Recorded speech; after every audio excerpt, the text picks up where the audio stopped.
আজিজুল বাড়ি হেলাল ভাই আপনার চাচা লাগেন। আচ্ছা, ছোটবেলা থেকে কেমন গাইডেন্স পেয়েছেন, কেমন সাপোর্ট পেয়েছেন রাজনীতির আসলে অঙ্গনে আসলে? আসলে আমি যখন ক্লাস 3 তে পড়ি ২০০৭ সাল, তখন উনি জাতীয় নির্বাচন উনি ছিল তখন ছাত্রদলের সভাপতি ছিলেন। তো জাতীয় নির্বাচনে উনি খুলনা ৪ থেকে ১ম এ মনোনয়ন পেয়েছিলেন আমাদের গ্রামের বাড়ি থেকে। তো তখন দেখতাম তার অনেক জনপ্রিয়তা, অনেক লোকবল সাথে এবং অনেকে তাকে সম্মান প্রদর্শন করছে, শ্রদ্ধা করছে। সেখান থেকে কিন্তু আমার ছাত্র রাজনীতির প্রতি একটি ঝোঁক।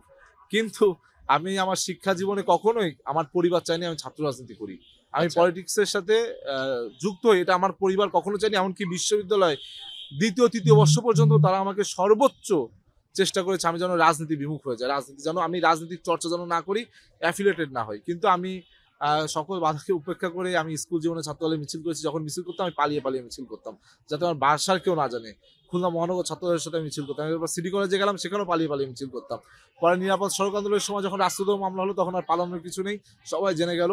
এরপর ঢাকা বিশ্ববিদ্যালয়ে যখন আসলাম, আমাদের ঢাকা বিশ্ববিদ্যালয় থেকে পল্টনে আমরা বিভিন্ন মিছিল মিটিং এ যেতাম। তখনকার যে পরিবেশ ছিল, এখানে তো ক্যাম্পাসে প্রোগ্রাম করা যেত না। তো এমন অনেক প্রোগ্রাম আছে যে আমার চাচা আজিজুল বাড়ি হেলাল উনিও গেস্ট ওই প্রোগ্রামে, এবং আমি সেখানে ছাত্রদলের পক্ষ দিয়ে গিয়েছি। আমি নিচে বসা, উনি স্টেজে বসা। আমি যখন দেখেছি উনি গিয়েছে, আমি সাথে, সাথে মুখটি লুকিয়ে আস্তে করে বেরিয়ে গিয়েছি। অথবা উনি যতক্ষণ না স্টেজে ওঠে ততক্ষণ আমি প্রোগ্রাম করেছি, তারপর চলে এসেছি। এই একটি কারণ, আমি জানি উনি দেখলে আমাকে রাগ করবে, কারণ উনি আমাকে সবসময় অনুৎসাহিত করেছে যেন আমি রাজনীতি না করি। কেননা ফ্যাসিবাদের যে দুঃশাসন, সেই দুঃশাসনের কাছে আসলে পরিবারের সবাই চাইতো যে তাদের সন্তান নিরাপদে থাকুক।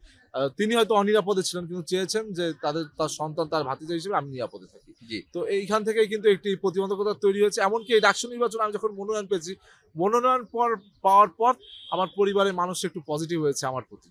যে না, তুমি রাজনীতি করতেছো, করো। কিন্তু এই মনোনয়ন পাওয়ার আগে ৫ই আগস্টের পরবর্তী সময়ে কিন্তু আমি যখন রাজনীতি করতেছি মুক্ত পরিবেশে, তারা আমাকে অনুৎসাহিত করেছে। তারা আমাকে বলেছে তুমি দেশের বাইরে হায়ার স্টাডিজ করো, অথবা বাংলাদেশে বিসিএস পরীক্ষা দাও, অথবা বিভিন্ন চাকরি পরীক্ষা করো। কিন্তু আমি কিন্তু সেসবের দিকে তাকাইনি। জি।